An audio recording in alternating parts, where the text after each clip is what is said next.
the human infant is born like compared to other mammals with almost no ability to survive whatsoever. We are utterly dependent upon attaching to those around us, to our community. So it's not just a luxury of having love and being taken care of. It's absolutely wired in us for our survival.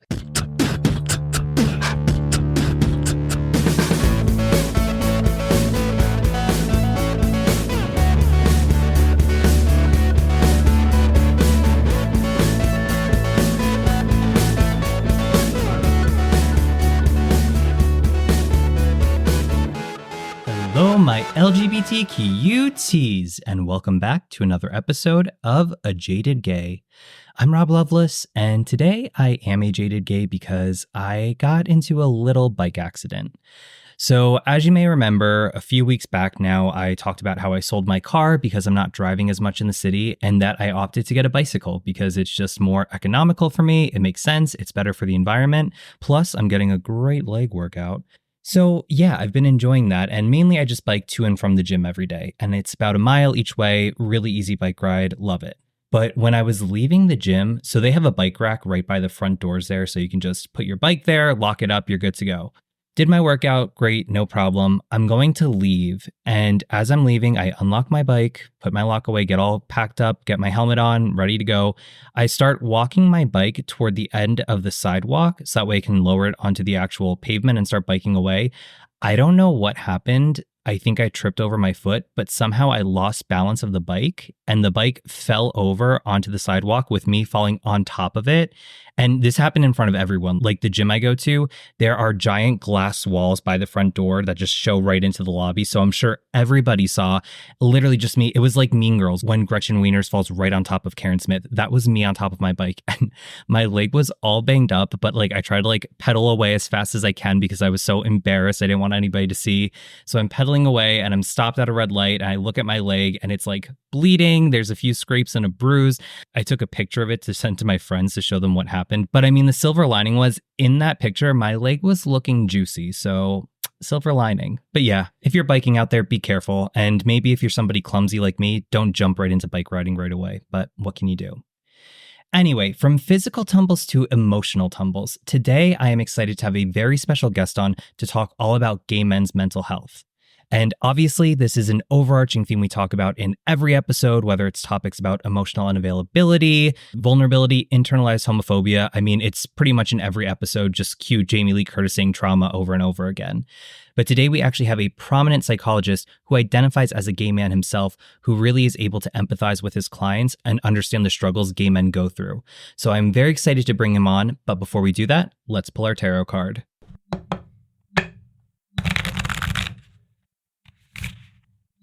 So we drew the 9 of Cups in reverse. As you remember, Cups is tied to the element of water. It's feminine energy, so it's encouraging us to meditate and reflect and look inward. Cups is tied to our emotions, so you can think of our emotions flowing freely like water. In numerology, 9 is telling us that we're close to reaching the end of a cycle or goal, but we're not quite there yet.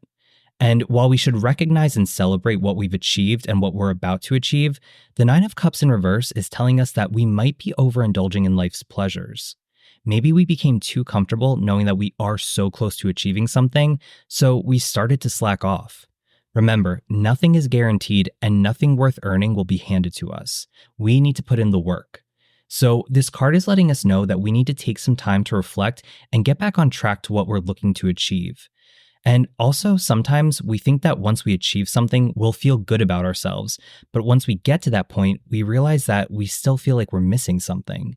So make sure you're in touch with yourself and your intuition to make sure that you're working toward things that will bring you emotional fulfillment and don't get distracted by the material things.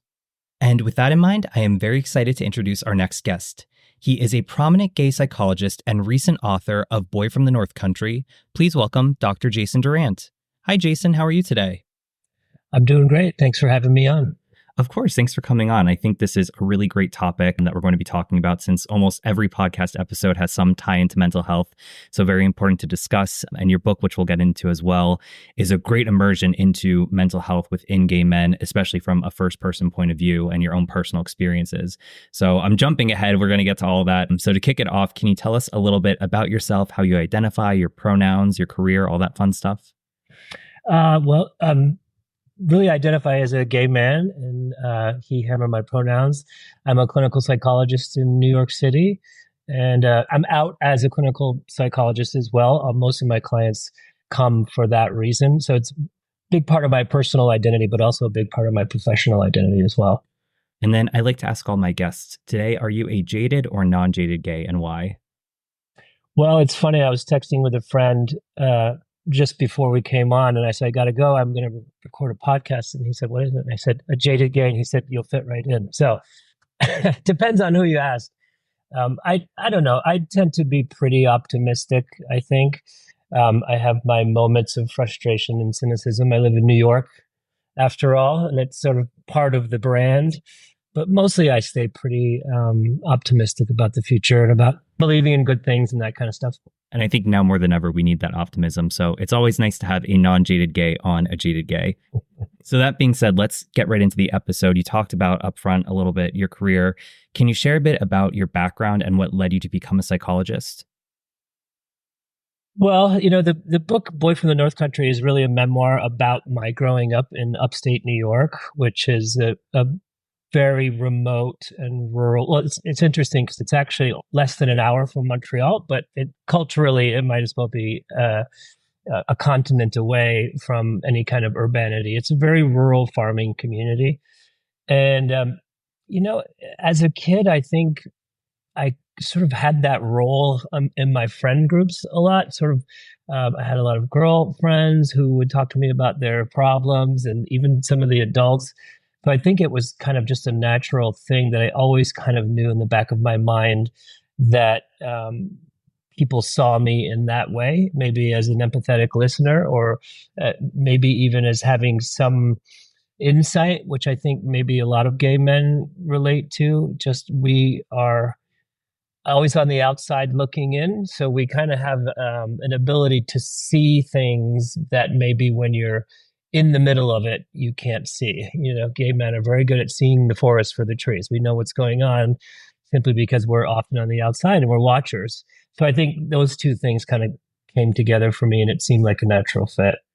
How has your own experience as a gay man influenced your approach to therapy?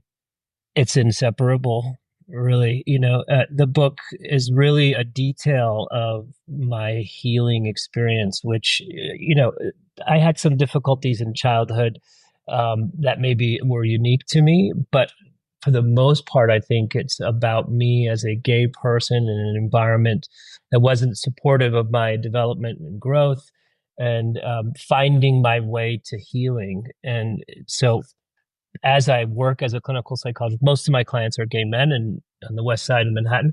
And it's completely integrated into how I talk to people. I share a lot of my experiences. If a patient is struggling to get something out, I might be right there with them. Maybe have had like almost a duplicate night in my life, when they're trying to tell a story. So it's really inseparable from how I communicate with my patients. And I think that's a big reason why they come to me to begin with. There's a lot of shorthand that they get to sort of, I don't want to say cut corners, but get to the point of what's going on, because they can see in my eyes that I've been there and I understand what their experience is, not from an outsider's perspective, but from having been in it with them or in the trenches. So it's a really big part of how I talk to my patients and how I think about what someone is bringing in. Because really, if you're a gay man going to therapy, I think there are many well-adjusted gay men. I don't mean to say that it's naturally going to come with mental health issues, but you have spent some time feeling like an outsider and had to come to terms with that. And I've yet to have someone come into my office that doesn't have that somewhere in their constellation of concerns. And the way that permeates throughout a personality over a lifetime presents a lot of challenges. And I spend a lot of time talking about that kind of stuff from my own experience, but also from that of the patients. I'm sure having your own experiences, it doesn't just help relate to what the patients are going through, but it also helps patients feel comfortable opening up because in healthcare in general, it can be very difficult for gay men to feel safe having conversations with a professional who may not be trained in that particular field, as knowledgeable as things like sexual health and sexual protection within the gay community, or they may just be intolerant or completely disapproving of their identity, which can make it very difficult to find medical care. And I'm sure the same thing extends to mental health care as well. Um, in 2024, I still find myself shocked at what patients will tell me that their other healthcare providers are saying to them. Not just a willful ignorance on gay men's health issues, but sometimes even overt stereotype driven medical practices. And people will come in not telling me stories where I'm going, you're not getting the care that you should get because your healthcare provider is not informed. I have providers that I refer patients to when I really get a feeling that they're not getting the care that they should get. But I think it's a big part, again, of why people come to see me. Even sexual practices in mainstream culture, the way that gay men and sexuality is talked about, it's sort of in the pejorative almost exclusively. It's changing a little bit, but the number of negative attitudes that people have about gay men, our sexual practices, how much sex we're having, all of it is remains a major problem for people feeling like they can be honest about what they're doing and then be treated medically in an appropriate way. So having a gay therapist who's informed, who knows, who's been there, can be very useful for people to get comfortable talking about their bodies and what they like to do and how to take care of them. So obviously I'm not a medical doctor, but I have several that I refer my patients to when I feel like, it sounds like your provider could do a lot better. Let's see if we can find somebody who's a little bit more culturally informed. That's amazing that you're able to kind of create that network of LGBTQ plus inclusive care beyond just the own services you offer, but those with other medical coverage. It's important. It's important. If you're ashamed or being shamed, let's say, maybe more than ashamed yourself, you're not going to communicate effectively with your provider. And then the provider in turn is not going to be able to provide you with the best care. So it's an important thing. It may seem like a body is a body. And while that may be true in an emergency room setting, when you're having an ongoing relationship with a provider, I think it's really essential that the provider is culturally informed. Definitely. And looking specifically at the scope of mental health care, what are some common mental health issues or struggles you see among the gay men you treat? Off the top of mind, I think substance use is a big one. And I don't mean to sort of fire off stereotypes here, but, it's New York City and alcohol is a major way that the sort of cultural flow is maintained in New York.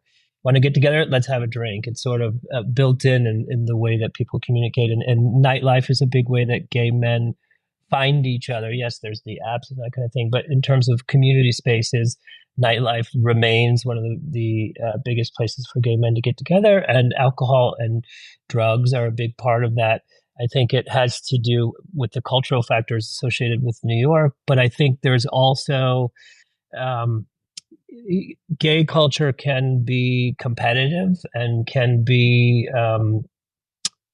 materialistic and can be challenging for a lot of people. And I think substances act as a social lubricant and break down some of those barriers and make people feel more comfortable approaching each other. So the positive side of substance use, and I do come from an informed space of harm reduction. It's not a zero substance policy. It wouldn't be a very good therapist if you said that, because people need to come in from where they're at. But the positive side of substance use is precisely that. It brings community together. It lubricates social events. It allows for people to get more comfortable. The dark side of that is that obviously people become dependent upon it. So I think it's a double-edged sword in our community. I also see a lot of struggling to fit in. My the age range of my patients, I have some NYU students who are 18, and I have retirees who are in their 70s.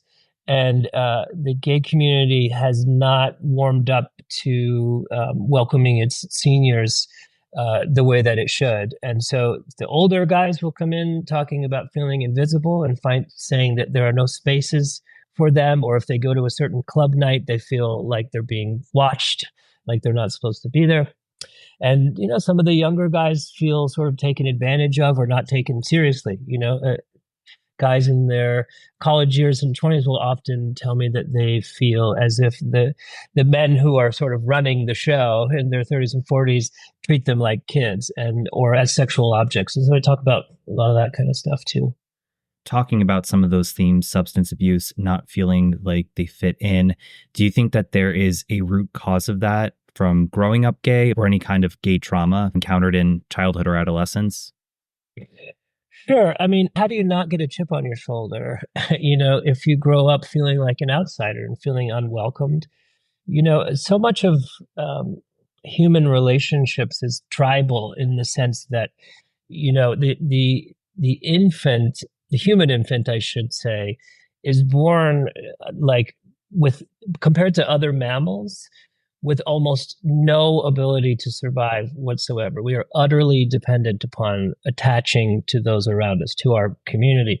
So it's not just a function of a luxury of having love and being taken care of. It's absolutely wired in us for our survival. So, when you grow up and even your family is not witnessing who you are in a supportive way, you're going to feel a sense of being an outsider. It's just going to be built in. Even when they try hard, sometimes that works in the opposite way. People will come in and say, my mom knew that I was gay, and I didn't want to tell her because I felt so much pressure to conform to whatever her ideas about being gay. There's just something about having that experience in a heteronormative environment that leaves a person somewhat feeling like an outsider looking in. So I think that when we look at gay men as adults, they're going to continue to have that in their personality somewhere. That doesn't mean, again, that gay men can't be well adjusted. They certainly can be. But I think that there is a piece of us that always is looking at the world as if we're not quite in the main. How do you address those types of issues along with other challenges like internalized homophobia, coming out, or queer relationship challenges in therapy? That's a good question. In a lot of ways, therapy is kind of like practice. It's a model. Someone once said that therapy is a real relationship without retaliation. And I sort of like that idea that when people come into the office, they get to have a real relationship. There's real emotion, there's real affection, there's real care. But there's an unconditional positive regard that is built into the relationship. I think for gay men, and in my practice particularly now, there's the extra layer of being fully accepted as being a queer person and seeing me as a queer person and connecting on that. And I think that the room itself, or the atmosphere, I should say, that's created between us is part of the healing process. That sense of I can say anything about my gay lifestyle in here and it's going to be seen, valued, understood. There's a lot of laughter in my office. As much as crying, there's laughter in my space. And it's partly because people come into the office and are sort of talking about the lives that they live. And, there is something funny about being a gay man in New York City and all of that entails and the kind of, there's a bit of a masquerade quality to public life in New York. And there's a joy in my patients and I share in talking about it and witnessing cultural phenomena as it comes through and seeing in the therapist space, it gives them an opportunity to react to what's happening in their lives, but also to keep an eye on it, almost like watching for blind spots and having their emotional reactions be able to be processed. So I think that's a big part of what's happening in the room, and how we're integrating those issues of coming out and being accepted and all those kinds of things. Have you ever had clients who've been struggling to come out? And if so, how have you handled those situations? I still do, actually. It's complicated. For instance, I'm thinking of a person who's a very successful business person who has a lot on the line, and coming out at his level of visibility could be a major liability. Now we're breaking down those ideas societally, but on the micro level of an individual who has a family and who has thousands of employees and has a public face, the potential risk there is enormous. And so we talk about the political pressure he feels as a gay man to come out, but balancing that with the personal life of a human being who has a family to protect and has a life that they've created for themselves. There's a lot of shame, obviously, that comes along with living a closeted life, and we talk about that, but sometimes it's not so simple as you should come out and it's all going to get better, because sometimes it might get a whole lot worse. So I've really come around. Maybe if you had talked to me 20 years ago, I might have said, just come out of the closet, it gets better, and all of those kinds of things. And while I still believe that that's mostly true, it's not true in every circumstance. So I tend to start where the patient is at, and work with them in the life that they've created for themselves. And I do think by sort of de-shaming, which is a lot of what I do, they get closer to coming out. But I think there are some that just may never get there, or maybe when the kids are grown or in retirement or something like that.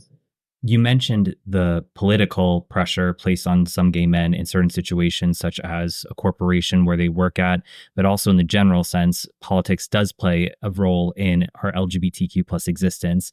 And obviously, we are in the midst of a very contentious election. So I was curious, what impact does politics have on gay men's mental health?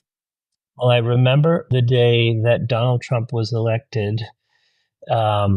People were bringing me food. I think it was Wednesday, and people were bringing me food to the office because they were grieving.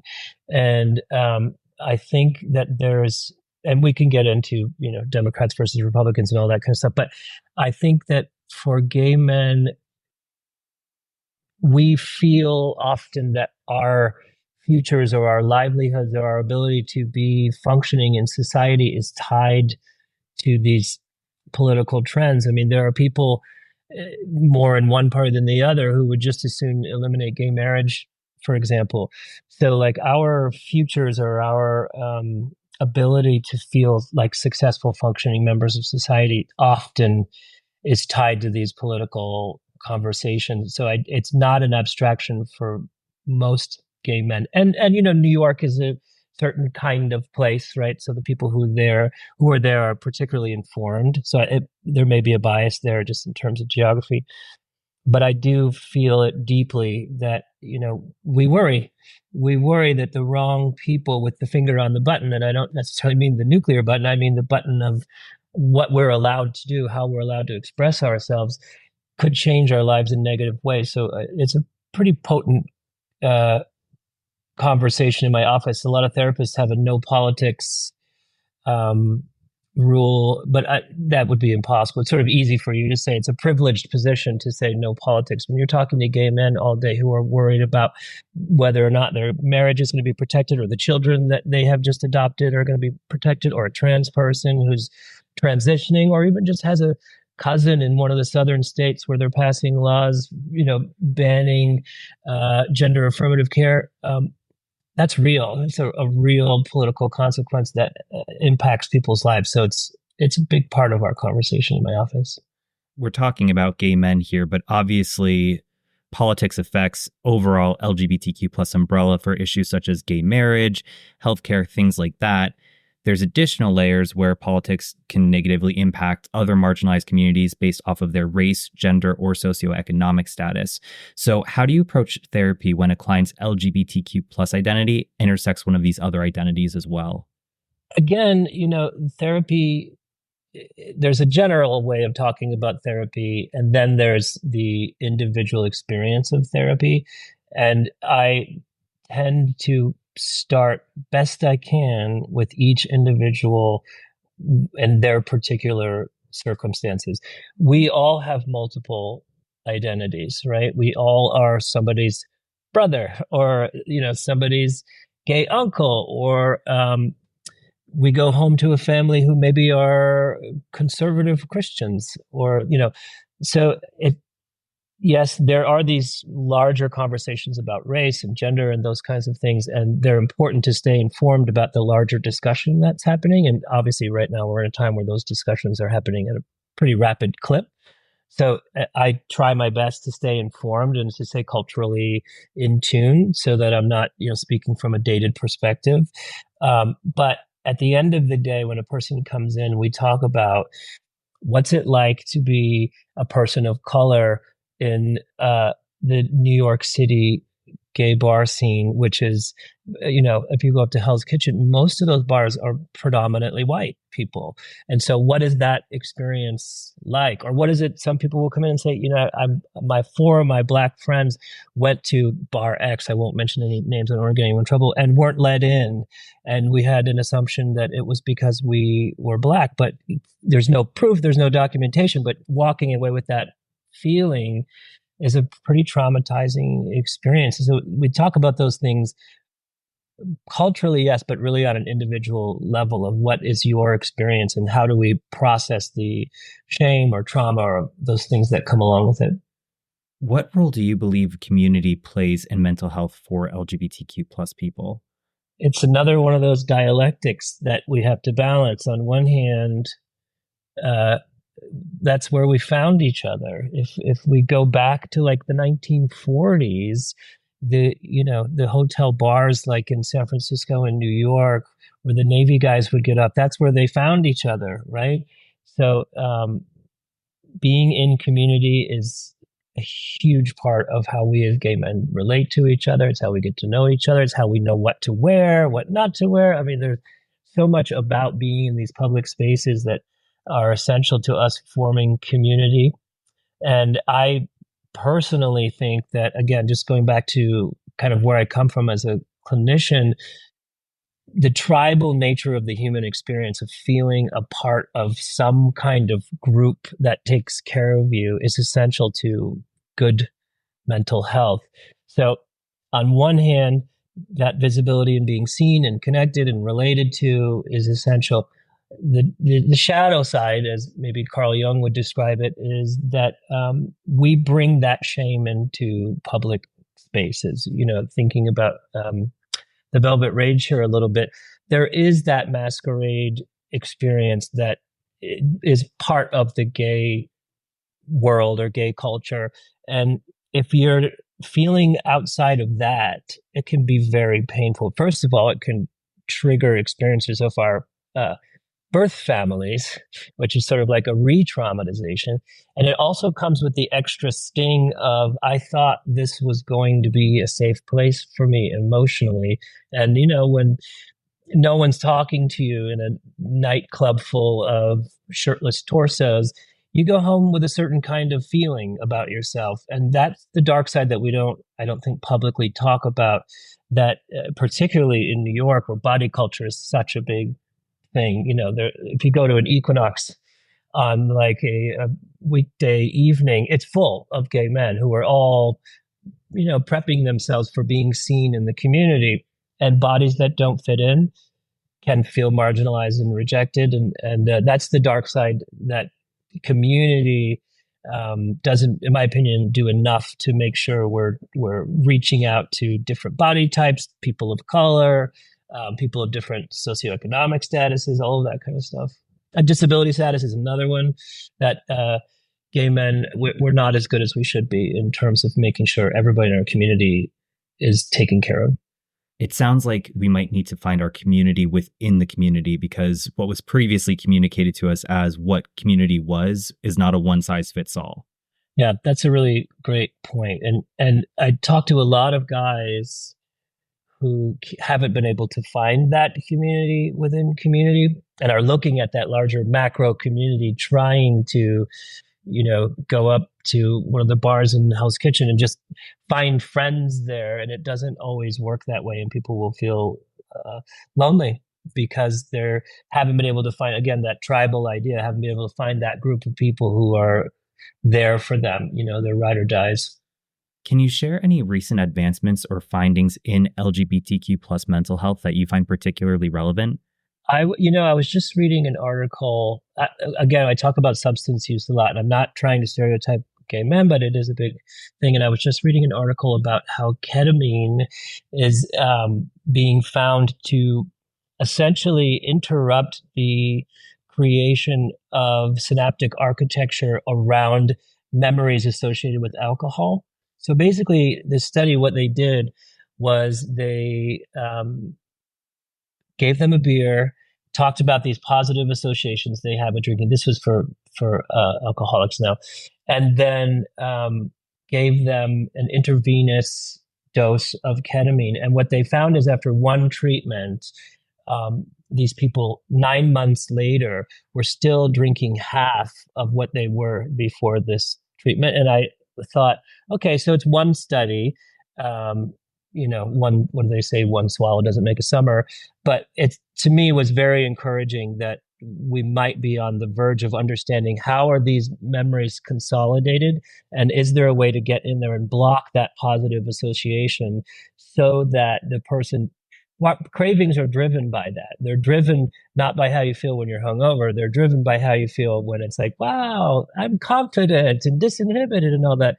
If you can block those positive associations with severe use disordered individuals, that to me was like immediately rang a bell in terms of what I'm dealing with on a daily basis with people struggling with alcohol. That's really interesting. Now, I've heard before, is ketamine sometimes used for different therapy approaches? Ketamine is used for depression, and it's interesting. I have on a couple of occasions sent people to a ketamine clinic in New York City when they're demonstrating treatment-resistant characteristics.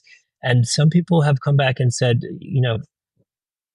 it cured my depression. That doesn't mean it cures all your mental health issues, but some people have come back and said, wow, I actually feel better. Like I'm motivated to resume my life again and resume fixing my problems.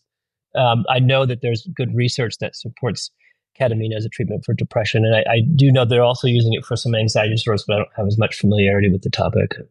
Well, throughout talking today, you shared some insights, some challenges some of your clients have faced, some of the approaches you've taken.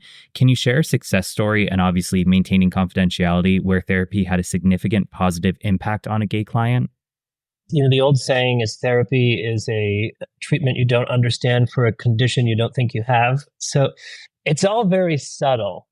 And there aren't as many like gold moments, with the bell ringing that I'm cured. But there are regularly people will come in and say, I made that phone call I'd been putting off, or I repaired my relationship with my best friend, or my partner and I are having sex again, or those kinds of things. And it's not always directly traceable to a specific theme or conversation I've been having with a patient. It's what seems to happen is that by addressing some of their blind spots, by processing some of the traumatic experiences, by learning how to trust. A big part of therapy is communicating to someone that you can trust that I care about you and will be here and I will not retaliate against you.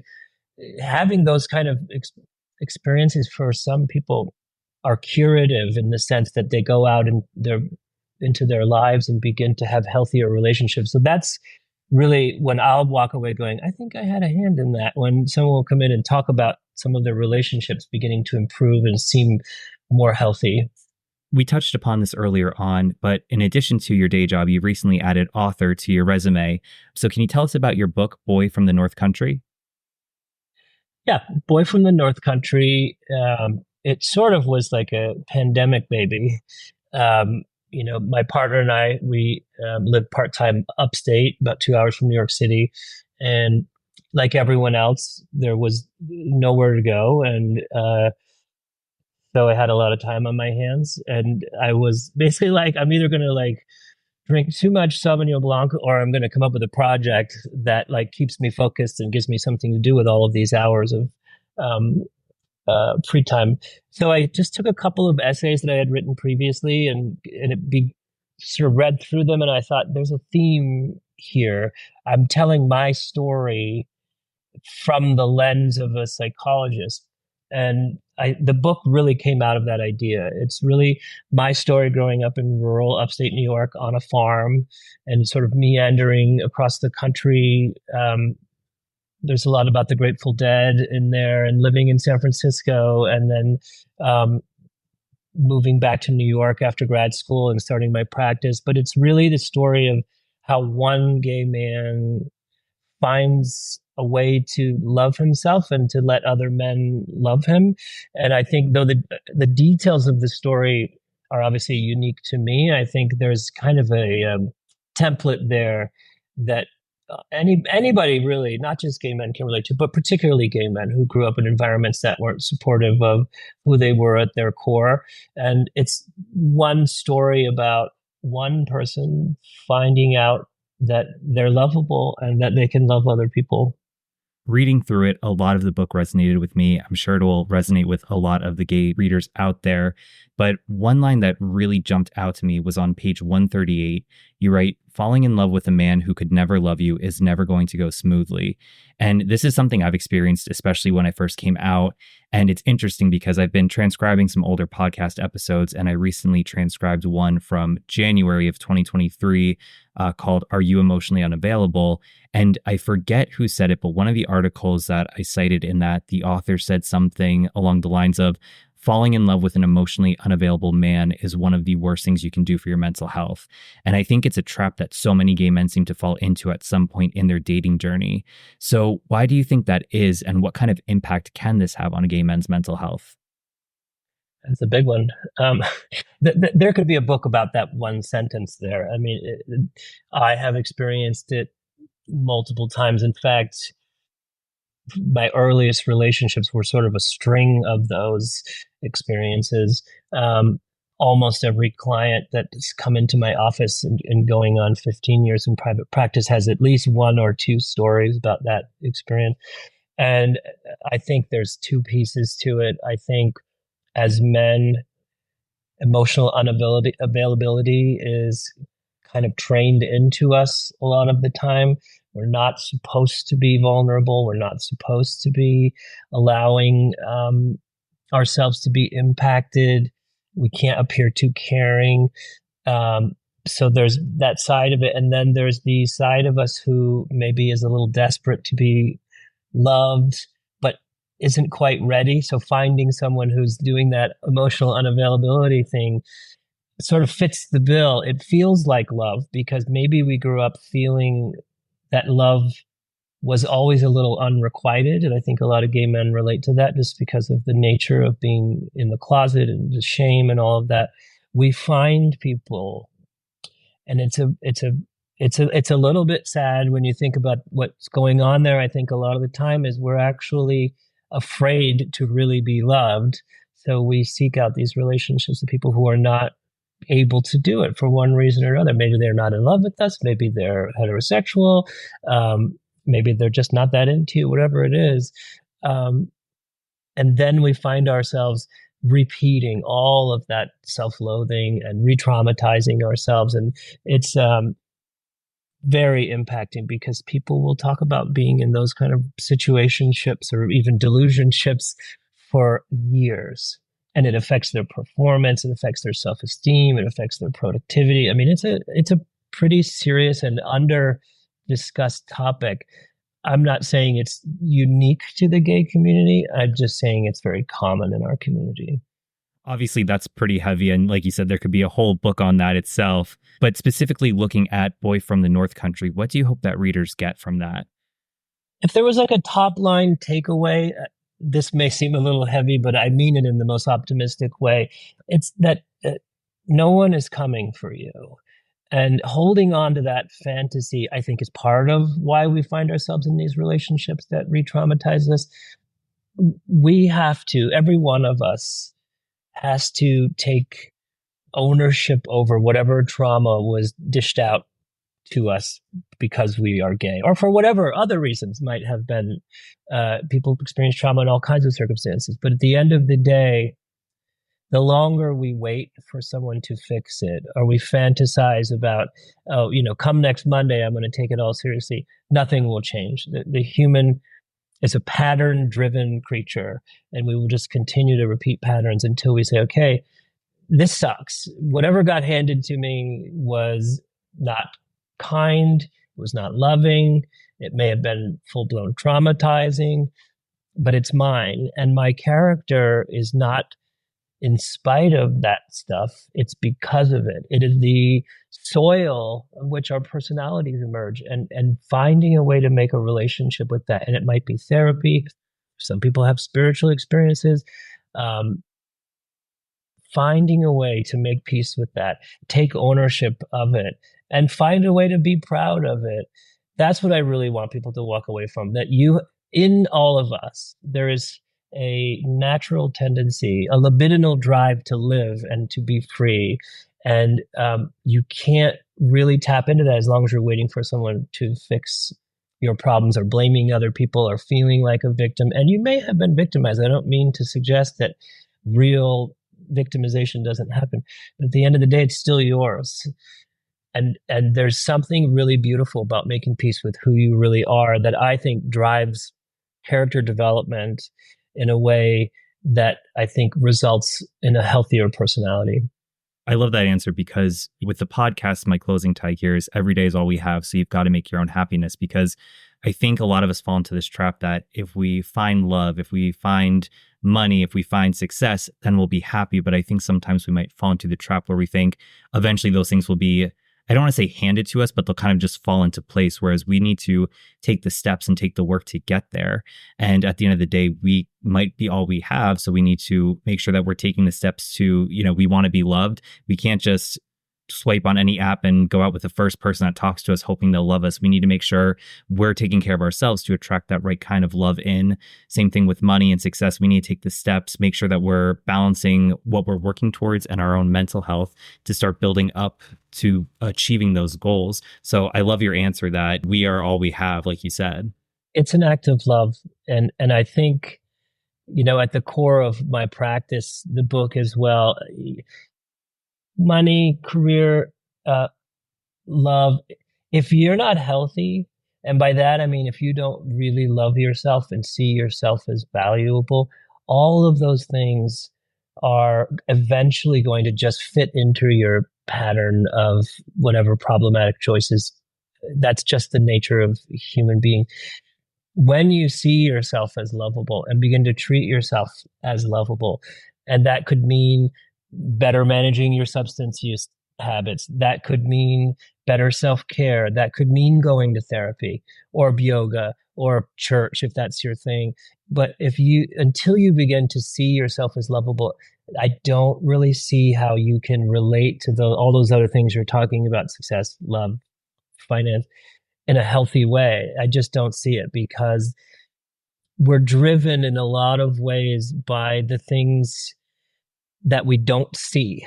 And if you don't start looking at those things, watching your blind spots, learning about them, integrating them, they're going to take over in all of your domains of life. So it's really about seeing yourself as valuable and lovable. And when you do that, and you really take yourself seriously and see that the life you have is a really beautiful gift, until you do that, it's very hard to see how anything feels really authentic and feels really like an expression of yourself as a loving being.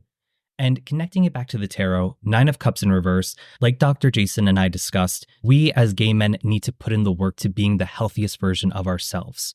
And this goes back to a concept we talked about in the Velvet Rage. It's easy to be distracted by all the flashiness in the gay community. People with super successful careers, or the hottest bodies, or the most expensive clothes, or the one who travels the world and goes to all these fabulous places. Yeah, those might look nice on paper, and outwardly they might signify a sign of success, but that doesn't necessarily mean that inside that person is emotionally fulfilled.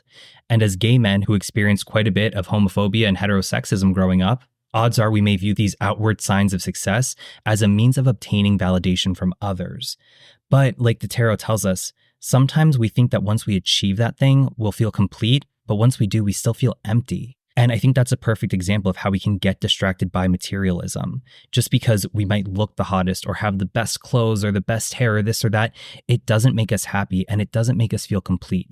So we really need to put in the work, tear back those layers, do the deep emotional work that may feel uncomfortable, but ultimately will help us overcome any emotional wounds we experienced growing up gay. And just like anything in life, we need to work toward what we want to achieve. If we want to be in a healthy relationship, that's not just going to fall into our lap.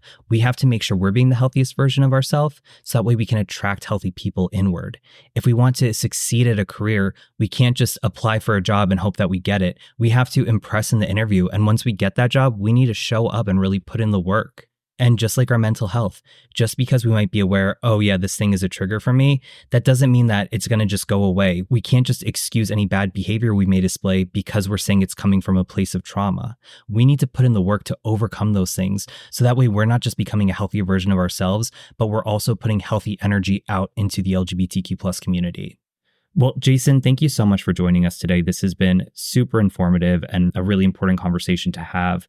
So where can listeners learn more about you, your practice, your book? Well, first, I'd like to say thank you for having me on here. What a pleasure it is to talk to you today. You can order the book anywhere you get books, Barnes & Noble, Amazon, wherever you find your books online. In terms of finding more about me, Facebook, Instagram, at Dr. Jason Durant. And my website is drjasondurant.com. And to close out the episode, can you read an excerpt from Boy from the North Country for us? Sure. I happen to have a copy right here. So, I'm going to sort of start at the beginning because I think there's a section in the introduction that I think illustrates something important about what I want to say about with the book here. And it's basically sort of a description of a session that I had, of course, adjusted to protect the privacy of the individuals involved. Last night, we had a fight. We started out great, and then he told me that he wanted to have a weekend with his friends. I freaked out. I listen. I think I know what is coming, but I say nothing. I told him that he didn't love me. I told him that he wasn't treating me right. Actually, I screamed that at him. He's beginning to get emotional. His pain is bubbling to the surface. I simply nod and try to hold a supportive expression. I want him to know that I am listening and that I care. I know that he wants to get away from me. Why else would he want to spend a whole weekend with another person? When we are not together, I know that he's cheating on me and talking badly about me. It is going where I thought it might. He's going to recount another night of relentlessly projecting his fear onto his boyfriend. He begins to cry. It turned into a huge fight, and I told him that we should break up if he wasn't going to love me. I watch him cry as his fear that his possessiveness, masquerading as love, had gone too far. This unease is now rising to the surface. What if my fear, my clinging, my anger has already driven him away? He asks. Silence. He wonders aloud if his unhealed trauma has destroyed another bond as he pulled ever closer in attempt to merge with him, or at least get him to fix him. He recalls a story of coming home from a bar when his boyfriend flirted with a bartender, another on a dance floor, and a third time with a stranger. When he looks at other men, I see a desire in his eyes that I do not see when he looks at me anymore.